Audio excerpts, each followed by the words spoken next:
So you still obviously have concerns about the I Farfield do. study because of the scientists from the Heart Institute that came out and said, hey, we need to look at this and look at this. But also, it wasn't part of the project that you guys signed off on, and you signed off on two particular things, and some of the people are saying that it's good to go. Well, I think there are more things than two particular things. So that's what I'm going to ask them today. What is it that they're concerned about? What is it that we did not do that we can do for you to feel comfortable with us doing it in the Inner Harbor?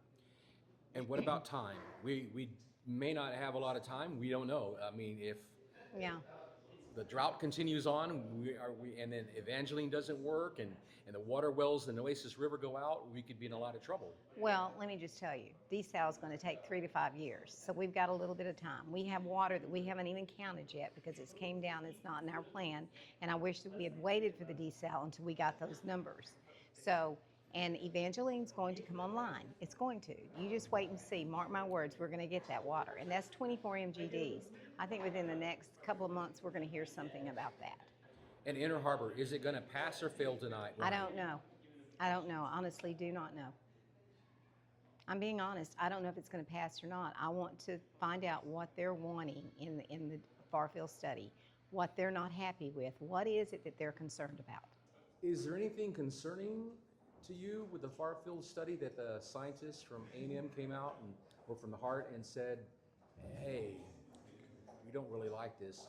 They're preferring Barney Davis. Well, I think the thing is that we've already exceeded the request, the requirements of TCEQ, the EPA, and the Army Corps of Engineers.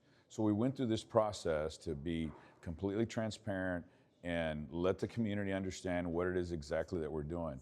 Now, this committee agreed with the specifications of what they were going to do. This wasn't a simple test that Cantu had requested, several months ago for $50,000.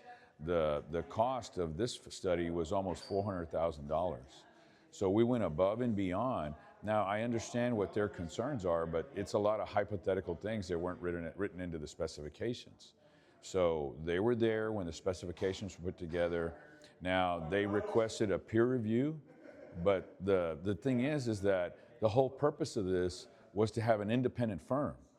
So now to do a peer review of the independent firm that's already overseeing what the contractor is doing, I mean, it's a peer review of a peer review, So I think that's the thing. It was a whole idea, have an independent firm, do the study, and even the gentleman that was part of it in the beginning that left them supported what we were doing. What do you think is going to happen tonight? I have no idea. I don't. I What do think you it's. want to happen? I would prefer it get passed. The ideal situation would it passes tonight, and that we move forward. What do you think about the Farfield study and then the Inner Harbor desalination? Do y'all need to Sure. pass it? Should you pass it Yeah, tonight? yeah. Are there any questions?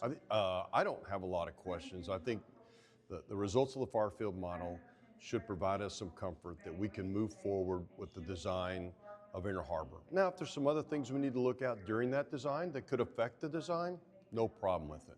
I think overall the results show that we can move forward to design Inner Harbor, come back with the contract in 11 or 12 months and decide then. So I'm okay with the results. I think they did good work. I think the committee did good work. But I think I'm ready to go forward. Do you think that people are trying to move the goalpost, and no matter what comes out, it's always going to be something else needed? Right. My wife says, don't let the perfect get in the way of the doable.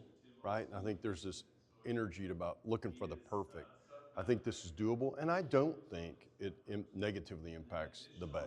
I mean, nobody wants to kill the bay, right? So what we get out of this report is it won't kill the bay, right? It won't negatively impact the bay.